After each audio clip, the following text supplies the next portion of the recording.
నిరంతరం ప్రవహించే నది ఒడ్డున ఖాళీ పడవని పెట్టుకుని దిగులుగా నిలబడిన రంగయ్య దగ్గరికి అతని భార్య సావిత్రి అన్నం డబ్బా పట్టుకుని వచ్చింది. ఎందుకయ్యా అంతలా దిగులు పడతావు? ఇంకా చీకటి పడడానికి చాలా సమయం ఉంది. కూర్చొని అన్నం చేపల కూర తెచ్చా, తిను ముందుగా.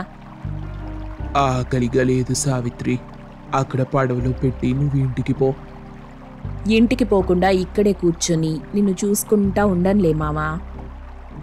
సావిత్రి, వచ్చినప్పటి నుండి ఒక్కరు కూడా రాలేదనే బాధతో నేనున్నా. అదిగో ఆ సూర్యుడిని చూస్తున్నావా? చూస్తున్నాను మామా, గుండ్రంగా చక్కగా ఉన్నాడు. సావిత్రి, ఆయన భూతల్లి ఒడిలో నుండి నేను ఈ నది దగ్గరికి ఒక్కసారిగా వచ్చా. ఇప్పుడు ఆయన కొంచెం కొంచెంగా ఆకాశం పైకి పోతున్నాడు. నేను మాత్రం ఇక్కడే ఇదిగో ఖాళీ పడవతో ఉన్నాను. అలా గుబులు పడకు మామా, ఏం జరిగినా మన మంచికే అనుకోవాలి. నువ్వు చెప్పిన నీతి మాటలు బాగున్నాయి సావిత్రి. ఇక ఇంటికి పో, నేను చీకటి పడిన తర్వాత వస్తాను. పో సావిత్రి, ఇంటికి పో అని రంగయ్య చెప్పగానే సావిత్రి అక్కడి నుండి వెళ్ళిపోతుంది. ఇక చేసేదేముంది, చేపల కూరతో అన్నం తిని ఒక పులుకేస్తాను అనుకుంటూ ఉండగా కొత్త దంపతులు సుధాకర్, శ్రావణీలు ఆ పడవ దగ్గరికి వచ్చారు. వాళ్ళని చూసి రంగయ్య సంతోషించాడు. చెప్పండి బాబు, ఏ గ్రామానికి పోవాలి? కొండపల్లి గ్రామం. ముందే కొండపల్లికి వెళ్ళటం ఎందుకు చెప్పండి? తాటాకులగూడెంకి వెళ్దాం. అక్కడ పెళ్లి చూసుకొని తర్వాత కొండపల్లికి వెళ్దాం. ఏమంటారు? లేదు శ్రావణి, ముందుగానే కొండపల్లి గ్రామానికి వెళ్దాం. అక్కడ జరిగే పెళ్లి చూసుకొని తాటాకులగూడెంకి వద్దాం. పెళ్ళని చెప్తే మొగుడు వినాలి, మొగుడు చెప్పేది కూడా పెళ్ళాం వినాలి అని ఇద్దరూ వాదించుకుంటుండగా రంగయ్య మధ్యలో కల్పించుకొని, బాబు, అమ్మాయి ముచ్చట పడుతుంది కదా, ముందుగా అమ్మాయి చెప్పినట్టు చెయ్యండి. అమ్మాయి సంతోషపడుతుంది, కాపురం చక్కగా ఉంటుంది. భలే చెప్పారు పెద్దయ్యా. పెద్దయ్యా, నేను కూడా ముచ్చట పడుతున్నాను కదా, ముందుగా నేను చెప్పినట్టు చేయమని ఆ అమ్మాయికి చెప్పు. బాబు, ఇద్దరూ ఇట్టా గొడవ పడుతుండటం వల్ల చీకటయ్యే అవకాశం ఉంది. అప్పుడు ఏ ఊళ్ళో జరిగే పెళ్లి చూడలేకపోతారు. నే చెప్పేదేంటంటే, ఏ ఊరికెళ్ళినా పెళ్లి చూసుకొని చీకటి పాడేలోపు ఈ గట్టుకొచ్చేయాల, లేదంటే అని చెప్పి రంగయ్య ఆపేశాడు. సుధాకర్, శ్రావణి అయోమయంగా చూస్తున్నారు. చీకటి పడేలోపు రాకపోతే ఏమవుతుంది? ఇట్ట చూడండి బాబు, నదికి ఒకవైపు కొండపల్లి అనే ఊరుంటే మరోవైపు తాటాకులపల్లి అనే ఊరుంది. ఈ రెండు ఊళ్ళు మాయా గ్రామాలు అని రంగయ్య చెప్పగానే సుధాకర్, శ్రావణి ముఖాలు ఆశ్చర్యంగా చూసుకుంటారు. చీకటి పడగానే నీళ్ల మీద తేలియాడుతూ ఎక్కడెక్కడికో వెళ్తాయి అని రంగయ్య పూర్తిగా చెప్పకుండానే సుధాకర్, శ్రావణి షాక్ నుండి తేరుకొని, ఇలాంటి గ్రామాలు నిజంగానే ఉంటాయా పెద్దయ్యా? మా దగ్గర ఉన్నాయనే చెప్తున్నాను కదా బాబు, అందుకే మనం తొందరగా పెళ్లి చూసుకొని రావాలి. పడవెక్కండి. పద శ్రావణి, ఇలా వెళ్ళి అలా పెళ్లిళ్ళు చూసుకొని చీకటి పడేలోపు వచ్చేద్దాం. ఏవండి, మనం ఎక్కడికి వెళ్ళొద్దు, తిరిగి మన ఇంటికి వెళ్ళిపోదాం. ఎవరి పెళ్లికి వెళ్ళొద్దు. ఎవరైనా ఏమైనా అంటే నేను సమాధానం చెప్తాను. ఇక్కడి నుండి పోదాం పదండి. అలా కాదు శ్రావణి, ఇంత దూరం వచ్చాం కదా, ఎలాగూ ఈ పెద్దయ్య పడవని చకచకా తీసుకెళ్ళి మళ్ళీ చకచకా తీసుకొచ్చేలా ఉన్నాడు. అవును బాబు, ఎక్కండి తల్లి. ఇలా వెళ్ళి 2 పెళ్లిళ్ళు చూసుకొని అట్టా చీకటి పడేలోపు వచ్చేద్దాం. ఎక్కండి, పడవెక్కండి అని రంగయ్య చెప్పగానే సుధాకర్, శ్రావణిలు పడవెక్కారు. రంగయ్య చకచకా పడవని ఆ 2 ఊళ్ల వైపు తీసుకెళ్లిపోతుంటాడు. సుధాకర్, శ్రావణి కంగారు పడుతూ దిక్కులు చూస్తుంటారు. వాళ్ళిద్దరూ కంగారులో పడి ఆ 2 మాయా గ్రామాల గురించి పూర్తిగా తెలుసుకోవటం మర్చిపోయారు. పడవలో వెళ్తున్న వాళ్ళకి కొంచెం దూరంలో మొసలి కనబడింది. ఏవండి, అదిగో అక్కడ చూడండి, ఆ మొసలి మన వైపే వస్తుంది. అవును శ్రావణి, నువ్వు భయపడకు, నన్ను భయపెట్టకు. ఆ ముసలి అని చూస్తుండగా ఆ మొసలి నీళ్లలో కనిపించలేదు. రంగయ్య మాత్రం అదేం పట్టించుకోకుండా చకచకా పడవని ఆ ఊళ్ల వైపు పోనిస్తున్నాడు. ఉన్నట్టుండి పడవ నదిలో బోర్లా పడింది. ముగ్గురికి మొసలి కనబడింది. అంతే, చకచకా ఈత కొడుతున్నారు. రంగయ్య ఒడ్డుకు చేరుకున్నాడు.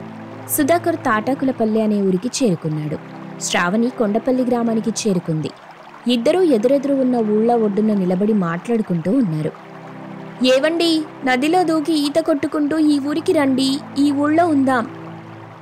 వామ్మో, నాకు మొసలి అంటే భయం శ్రావణి.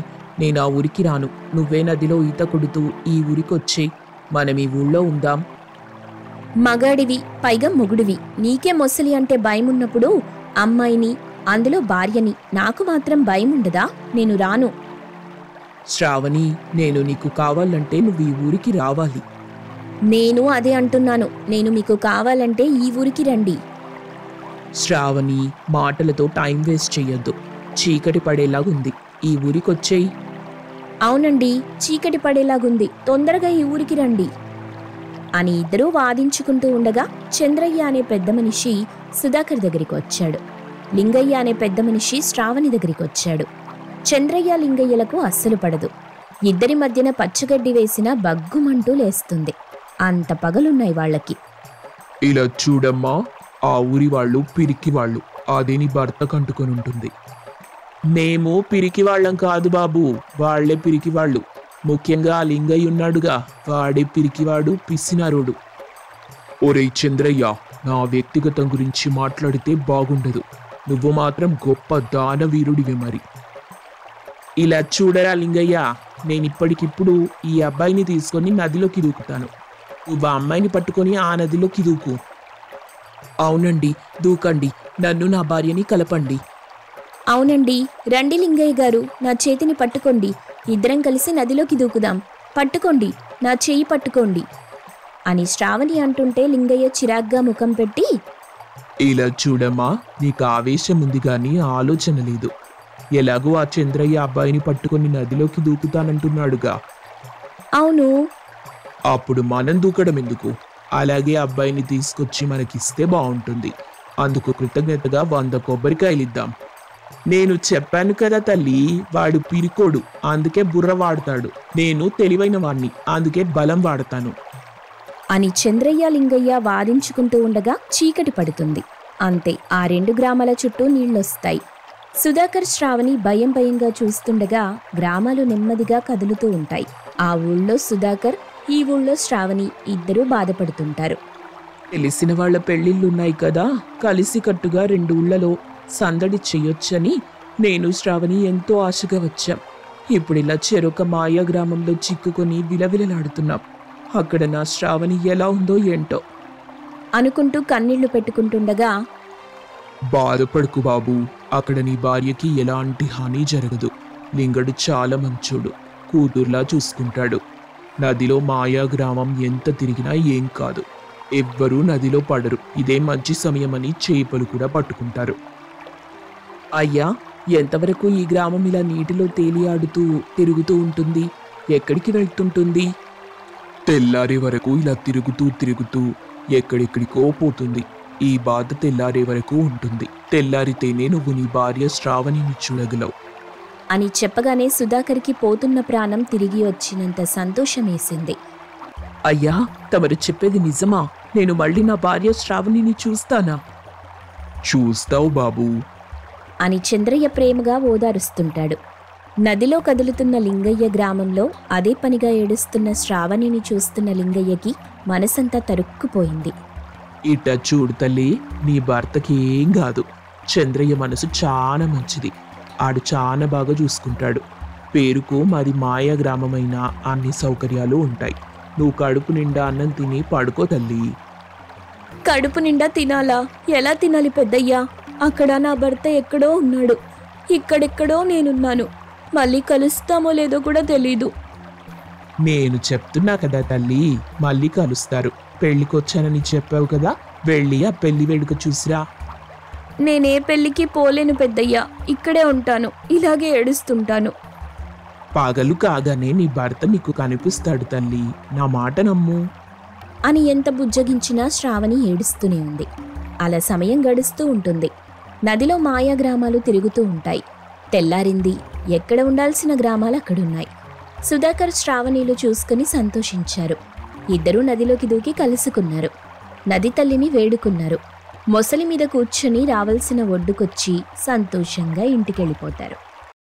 రోజూ ప్రశాంతంగా ఉండే నరసమ్మ ఎందుకనో 2 రోజుల నుండి తన కొడుకు చరణ్పై కోపంగా ఉంది. చరణ్ రోజూ తాగి రావటం నరసమ్మకు అస్సలిష్టం లేదు.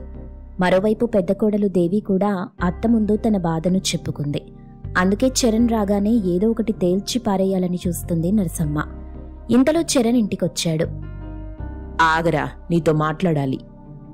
తర్వాత మాట్లాడదాం, ఇప్పుడొద్దులేమ్మా. లేదు, ఇప్పుడే మాట్లాడాలి, ఈరోజే మాట్లాడాలి. నాకు సమాధానం చెప్పి తర్వాత కదులు.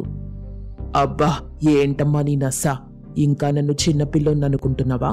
నీ మాటలు వినాల్సిన అవసరం నాకు లేదు. ఓసై దేవి, దేవి, ఎక్కడ చచ్చావే? చరణ్ మాటలకు దేవి ఏడుస్తూ భయంతో అక్కడికొస్తుంది. దేవి రాగానే చరణ్ లాగిపెట్టి ఒక్కటిస్తాడు. కొవ్వు బలిసిందా? మొగుడంటే లెక్కేలేదు నీకు. ఎంతసేపు పిలవాలి నిన్ను? వెళ్ళి నాకు వేణీళ్లు పెట్టు, స్నానం చెయ్యాలి. అలాగేనండి అంటూ దేవి కన్నీళ్లు తుడుచుకుంటూ తన అత్త నరసమ్మ వైపు చూస్తూ వెళ్ళిపోయింది. కోడలి పరిస్థితి చూసి మరింత కోపంతో రగిలిపోయింది నరసమ్మ. రేయ్, నీకేం తక్కువ చేశాన్రా? నా కడుపులో చెడపుట్టావు కదరా. నీ తమ్ముడు చూడు, పట్నం వెళ్ళి ఏదో ఒక వ్యాపారం చేస్తూ వాడి భార్యని బాగా చూసుకుంటున్నాడు. నీకేం పోయే కాలం వచ్చిందిరా ఇలా భార్యని కొడుతూ దాన్ని బాధ పెడుతున్నావు? అమ్మా, నువ్వేం చెప్పాలనుకున్నావో చెప్పు. అవతల నాకు పనుంది, తొందరగా వెళ్ళాలి. ఎక్కడికి వెళ్లేది? తప్ప తాగేదానికే కదా. కొంచెమైనా సిగ్గుండాలరా. ఇలా తాగి తాగి ఆస్తంతా నాశనం చేసేస్తావా ఏంటి? భార్యని ఏడిపించేవాడు మొగోడనిపించుకోడురా. అమ్మా, ఇంకాపకపోతే తల్లివని కూడా చూడను. అది నా భార్య, నా ఇష్టం వచ్చినట్టు కొడతాను. మా మధ్యలోకి నువ్వు రాకు. నువ్వేదైనా చెప్పేదుంటే నీ చిన్న కొడుక్కి చిన్న కోడలికి చెప్పుకోపో అంటూ చరణ్ అక్కడి నుండి కోపంగా వెళ్ళిపోతుంటాడు. ఇంతలో అక్కడికి చిన్న కొడుకు గౌతమ్, చిన్న కొడలు లక్ష్మి వస్తారు. లక్ష్మి ఏడుస్తూ కనిపిస్తుంది. ఒంటిపై బంగారు నగలు లేకుండా ఓ సాధారణ చీరతో కనిపిస్తుంది. అది చూసి నరసమ్మకి మరింత భయం పట్టుకుంది. ఏమైందమ్మా? ఏం జరిగింది? అలా ఏడుస్తున్నావేంటి? ఒంటిపై నగలేవీ లేవే? పాత చీర కట్టుకున్నావేంటి? ఏమైందమ్మా? అత్తయ్య, మీ అబ్బాయి మొత్తం నాశనం చేసేశాడు. ఆ జూదం పిచ్చిలో పడి డబ్బంతా నాశనం చేశాడు. నా బంగారు నగలు, ఇంట్లో వస్తువులు అన్నీ తాకట్టు పెట్టి ఏం లేకుండా చేసేశాడత్తయ్య.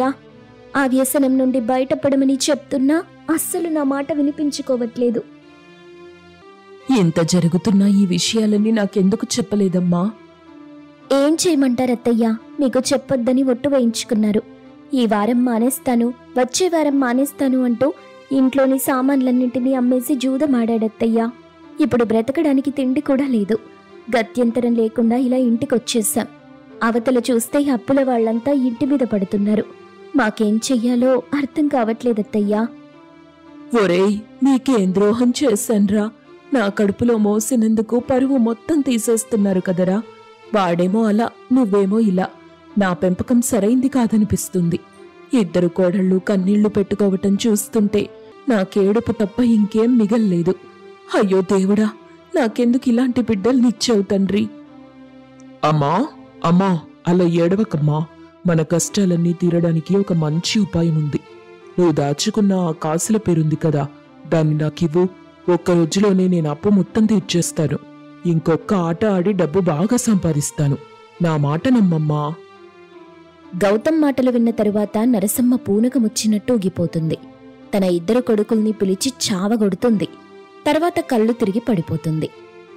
కోడళ్లు దేవి, లక్ష్మి వచ్చి శారదమ్మ మొహంపై నీళ్లు చల్లి పైకి లేపుతారు. గదిలోకి తీసుకెళ్లి పడుకోబెడతారు. ఇక చరణ్, గౌతమ్ మాత్రం వాళ్ళని పట్టించుకోకుండా ఇద్దరూ కలిసి బయటికెళ్ళిపోతారు. ఉదయాన్నే నరసమ్మకు మెలకు వస్తుంది.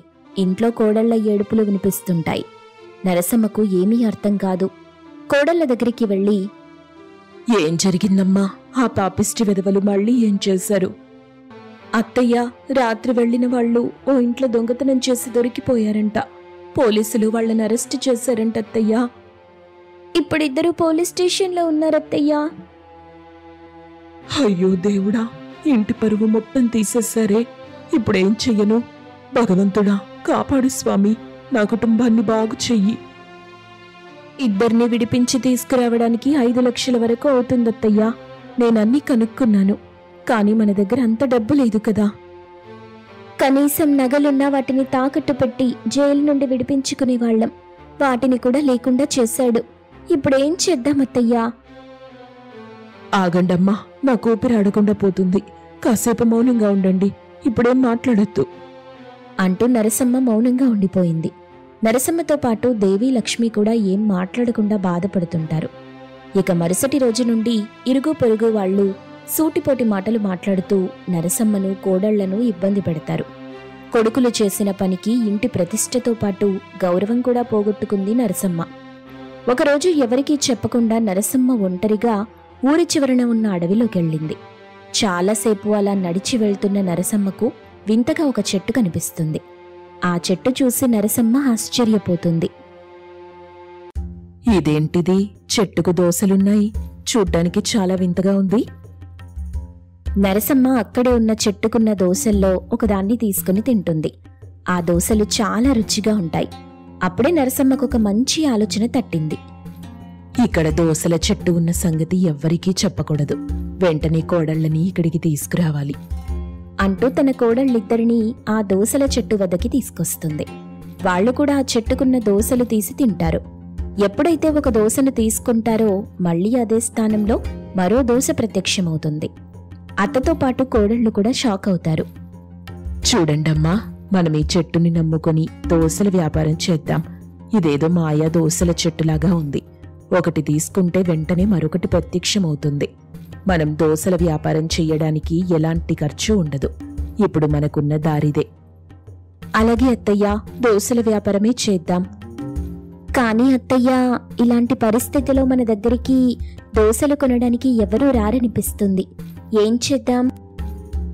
నాకు అదే సందేహం కలిగింది.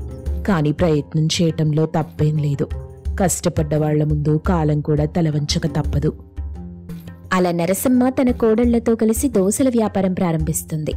మొదట ఆ దోసలు తినడానికి ఎవరూ వచ్చేవాళ్లు కాదు. నరసమ్మ దోసల ధర తగ్గించడంతో అక్కడికి ఒక్కొక్కరుగా రావటం ప్రారంభిస్తారు. తర్వాత రుచి బాగా ఉండడంతో చాలామంది అక్కడికి క్యూ కడతారు. వ్యాపారం బాగా సాగుతుంది. అత్తయ్య, మంచి ఆదాయం వస్తుంది. ఎప్పుడూ మనం ఊహించినంత డబ్బొస్తుంది. అవునమ్మా, మనం ఇంకా కష్టపడాలి. చూడమ్మా, ఈ దోసలైపోయేసరికి వెంటనే మరికొన్ని తీసుకురావాలి. మనమిప్పుడు దోసలు ఖాళీ అవ్వకుండా చూసుకుందాం. అప్పుడే మరింత సంపాదించగలం. అయితే అత్తయ్య, నేను దోసలు తీసుకొచ్చే పనిలో ఉంటాను. నువ్వు అక్క అమ్మే పనిలో ఉండండి. మన పని మరింత సులువవుతుంది. మంచి సలహా ఇచ్చావు లక్ష్మి. అలాగే చేద్దాం. అలా ముగ్గురూ ఒక మాట అనుకుని దోసల వ్యాపారంతో బాగా సంపాదిస్తారు. చూస్తుండగానే రుచి కలిగిన ఆ దోసల గురించి చాలా ఊర్లకు తెలుస్తుంది. ప్రతిరోజు వందలాది మంది నరసమ్మ దగ్గరికి వచ్చి దోసలు కొనటం ప్రారంభిస్తారు. చూస్తుండగానే కొన్ని రోజుల్లోనే భారీగా డబ్బు సంపాదిస్తుంది నరసమ్మ కుటుంబం.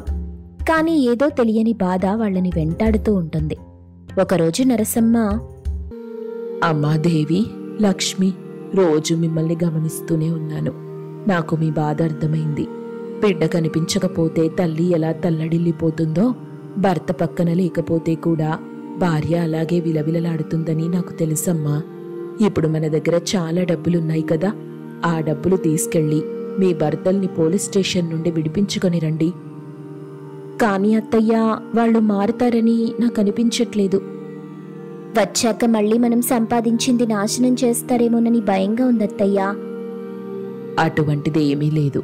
మీరు కంగారు పడకండి. వెళ్ళి మీ భర్తల్ని తీసుకురండి అంటూ నరసమ్మ తన కోడళ్లకు చాలా డబ్బిస్తుంది. ఆ డబ్బులు తీసుకుని కోడళ్ళిద్దరూ తమ భర్తల్ని జైలు నుండి విడిపించి ఇంటికి తీసుకొస్తారు. కొడుకుల్ని చూసి నరసమ్మకు ఆనందం వెయ్యదు. మౌనంగానే ఉంటుంది. ఇక చరణ్, గౌతమ్ ఇద్దరూ నరసమ్మ కాళ్లపై పడి ఏడుస్తారు. అమ్మా, క్షమించమ్మా. నాకెంత నచ్చ చెప్పినా నీ మాట వినలేదు. నలుగురిలో నీ పరువు తీశాను. ఇంటి ప్రతిష్టను నాశనం చేశాం. చెడు అలవాట్లకు బానిసై బ్రతుకు నాశనం చేసుకున్నామమ్మా. మమ్మల్ని క్షమించు. జైల్లో పోలీసులు కొట్టిన దెబ్బలకు మాకు బుద్ధొచ్చిందమ్మా. ఇంకెప్పుడు నా భార్యపై చెయ్యి చేసుకోను. పాపం, దాన్ని చాలా ఇబ్బంది పెట్టాను. నేను చేసిన పాపానికి ఆ దేవుడు తగిన శిక్ష వేశాడు. ఇక ఆ తప్పులు చెయ్యనమ్మా. గుట్టుగా ఏదైనా పని చేసుకుంటాను. నీ మాట వింటాను. క్షమించమ్మా. చూడండి బాబు, ఏ ఇంట్లో అయితే ఇళ్ళలు సంతోషంగా ఉంటుందో ఆ ఇల్లు సుఖ సంతోషాలతో ఉంటుంది. పుట్టింటోళ్ళని వదిలి మిమ్మల్ని నమ్మి వచ్చిన భార్యల్ని బాధ పెట్టాలని చూడకండి. వాళ్ల కన్నీళ్లు మీకు శాపాలుగా మారతాయి. కన్న తల్లికి ఇచ్చే గౌరవమే కట్టుకున్న దానికి కూడా ఇస్తే ఏ ఇంట్లోనూ చికాకులు బాధలు ఉండవు. మీకోసం ఇన్ని రోజులు మీ భార్యలు చాలా కష్టపడ్డారు.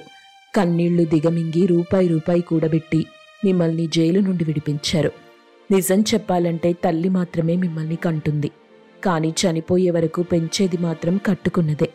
మీరు వాళ్లకే క్షమాపణలు చెప్పటం మంచిది. నరసమ్మ అలా చెప్పగానే చరణ్ గౌతమ్లిద్దరూ దేవీ లక్ష్మిల దగ్గరికి వెళ్లి చేతులు జోడించి వాళ్ళని క్షమించమని అడుగుతారు. అది చూసి నరసమ్మ చాలా సంతోషిస్తుంది. ఇక ఆ తరువాత అందరూ కలిసి దోసల వ్యాపారం చేసుకుంటారు. కోడళ్ళు కొడుకులు దోసల వ్యాపారం చేస్తుంటే వాళ్లని చూసి నరసమ్మ మురిసిపోతుంది. ఆ తర్వాత తమ కుటుంబంలో ఏ ఇబ్బంది రాకుండా అందరినీ ఆనందంగా ఉండేలా చూసుకుంటుంది నరసమ్మ. కొడుకులు కూడా తమ భార్యలకు గౌరవం ఇస్తూ వాళ్లని కష్టపెట్టకుండా చూసుకుంటారు.